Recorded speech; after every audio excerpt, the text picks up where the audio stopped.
Do you know what time it is? It's vlogging time! Yeah, it is.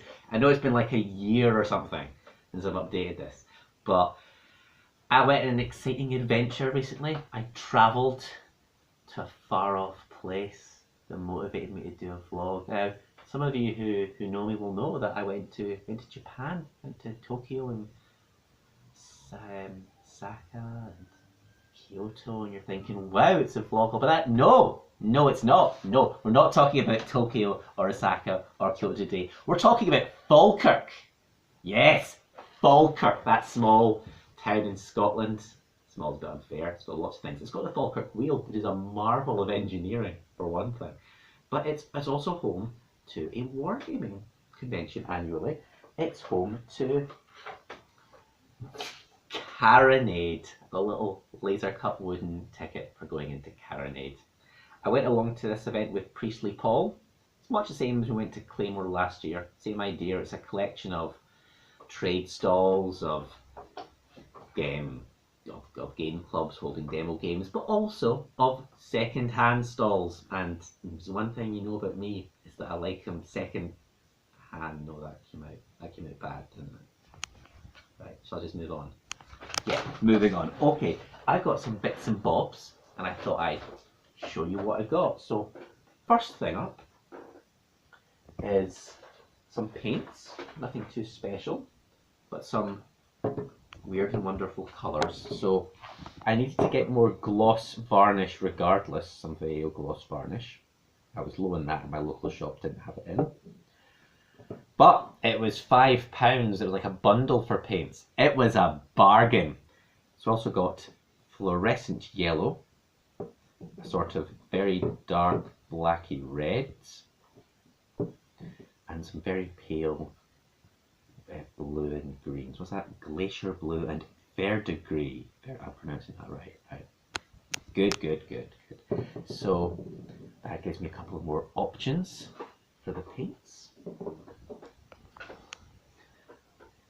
On a more old-fashioned style though, some of you may recognise this. I believe this is a Chaos Thug Archer from Battle Masters. It's not not a game that I have much experience with, but Priestley Paul and I, as usual, we buy things and kind of swap them back and forth between us, and I ended up with one of these because he had many of them already, and with a punky haircut like that, I'm sure my Chaos guys can find a use for them. Also from the second hand, we have here, don't know if that comes through okay, we have a Halfling Cheerleader for Blood Bowl. It was a mighty £2. Can't get much for £2 these days. Not like when I were a lad. When I were allowed £2 would have bought you like 60 Freddos or something. So, just nice old metal figure there. There's not a copyright date on it, so I'm not 100% sure the manufacturer or the era.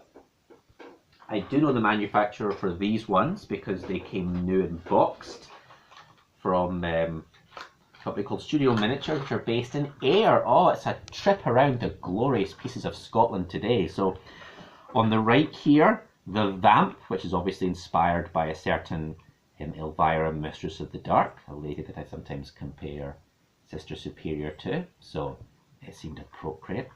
And this one here is Merlin as attired in John Boorman's 1980 film, 1980 something, Excalibur. So rather than pointy hatted, he's more skull capped, and rather than bearded down like a ZZ Top member, he's more goateed. I'm quite fond of Excalibur, and particularly fond of this version of Merlin. When I ran a Arthurian role-playing game, that was very much the model for my Merlin. So I've literally got the model of my Merlin. Anyway, what else do we have here that's of interest? The usual collections of bits bags, just miscellaneous guns and shoulder pads. With these ones, there's a bit of a vehicle motif. There's a couple of Space Marine sprues here for doing sponsons and In here, I think there's a battle cannon, a demolisher, some sponson weapons like las cannons and flamers. I think for converting tanks, whether it's modifying existing ones or turning a scratch build into something more 3D, these will help. And again, they were just a pound each, so they were a pretty easy purchase. And I'm sure I'll get some use out of those. This next one's bigger, but I got let off with it because it was a bargain. This is Chaos Ball. It's a sporty board game made by Cool Mini or Not and Spaghetti Western Games. It's something I've wanted to pick up for a while because, like Blood Bowl, like Dread Ball, I'm very into sports-based. For somebody that doesn't care about sports, I'm very into sports-based board games. But I can never justify buying it at full price. But there was a chap who was selling, well, originally for £30, but then halfway through the event he panicked and it dropped to 20. So that is, by anyone's stretch of imagination, that is a definite bargain, and it's... We quickly bust open. So part of what's interesting about it is that out the box it's 5 team members per team, but the pitch is set up to support playing 4 teams normally. It's not got quite as many more wargaming campaign rules as Blood Bowl does. It's a bit more of a done-in-one. There is some league support. The teams are all the same size and have the same key types of players. They have basically a ball carrier and a attacker. But the different teams with different figures do have some additional rules. So the Amazon team here has a specific rule that they can move diagonals. Right, they don't move diagonals. Their kill zone, their tackle zone is diagonal. The vampires, meanwhile, if they injure anybody in attack or a tackle, they heal damage. So it's slightly different. And as you would expect, there are star player type things called ringers. There are additional teams that can be purchased. This game comes boxed with 4, which are, I think, vampire, goblin, vampire, ogre, Amazon, and something else. Goblin and pirates were one of the 2 bonus teams that I got. I think each team is 13 figures. So it's like, even if I don't end up liking Chaos Ball, this is loads of figures that I can easily adapt into Blood Bowl. And if I do end up liking it, then huzzah, I've gotten a game I want and 2 supplements for less than buying the game would be. It does mean it's a new game for Sister Superior to crush me at mercilessly, but that would happen with any game. Now, if you've watched these videos before, you'll know that when I last went to a convention, I found something. I found a find that was very impressive, and it got a name.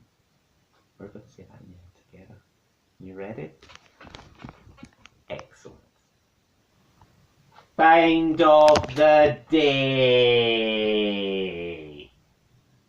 Now we're going to try again. Okay, let's hear you all singing along. Okay, let's see who does better. Right?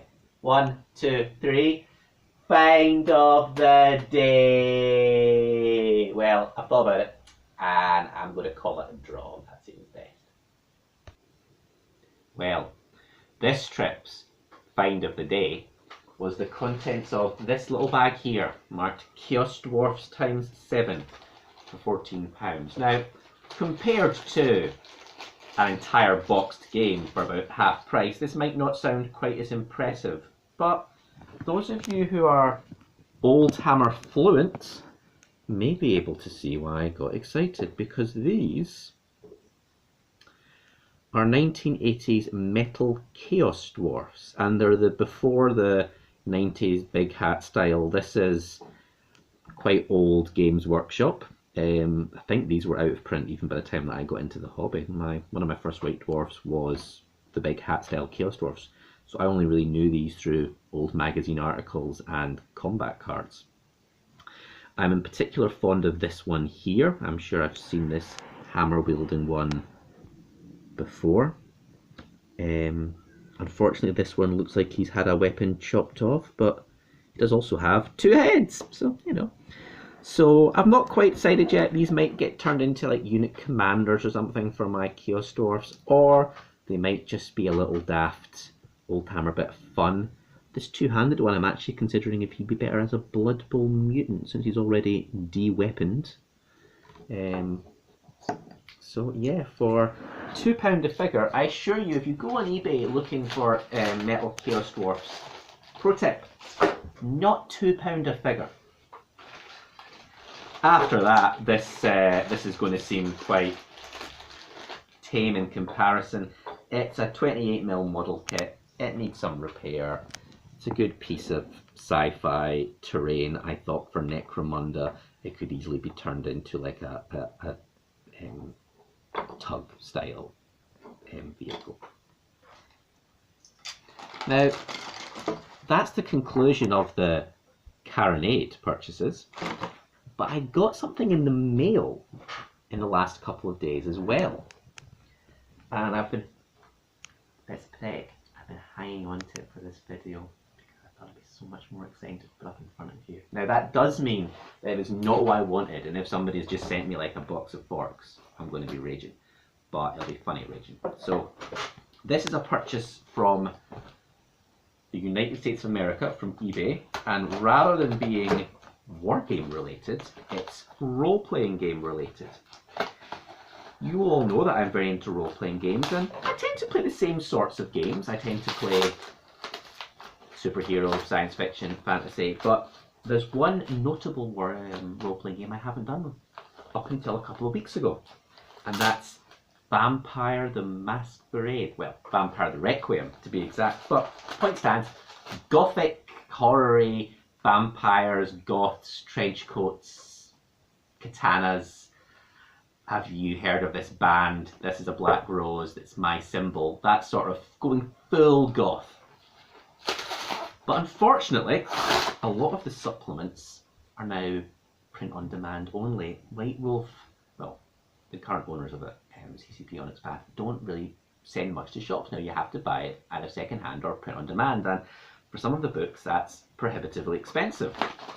So I went to get my hand on a book, and it took me quite a while to find it for a non-silly price. It was cheaper to buy it from America than to try and get it locally. This is The Dance Macabre. Oh yeah, this game's so goth, even the titles are goth. This is the sort of chronicler's guide, sort of GM's toolbox kind of thing. I'm a lot more fond of Vampire the Requiem than Vampire the Masquerade, and that's part of it. I find Requiem as a toolbox is a more flexible game. Rather than playing in the one Masquerade world that exists with the one definitive interpretation, Requiem very much presents it as a roll your own, a much more punky endeavour. So this is a book filled with alternative suggestions for the game. It's got ideas like how to add in new covenants, new political opinions. So if we have a quick flick through here, we get to, here they are, The Brides of Dracula. Not a collection of sexy ladies, but, okay, that's a sexy lady. That's not the point. The point is that they're like Sons of Anarchy style biker outlaws who ride about. So if you're wanting something a bit more Lost Boys Near Dark styled for your vampires, it's got some ideas. It's got some alternate rules and what have you as well. Alternate systems rather than using humanity, alternate systems for social combat, some new chronicle ideas. Basically, it's some ideas for how to do things weird with the game. Now, my Vampire the Requiem game, I'm going to talk about it on my blog or vlog in our time, but I'm specifically playing in 1980s Los Angeles. I'm wanting to embrace some alternate ideas that key off of that, and a couple of the alternate covenants in this book sounded like they might be a good fit. So that's definitely something for me to speak about in the future. Something else I really should speak about in the future, of course, is my trip to Japan, which was full of geeky shenanigans. Could probably write a whole series about that one. But for now, I think we're going to call it quits. Thank you for watching my first vlog in a while. Comments are always appreciated. Questions, suggestions for future videos are always appreciated. But until then, rock over London, rock on Chicago. Find of the day.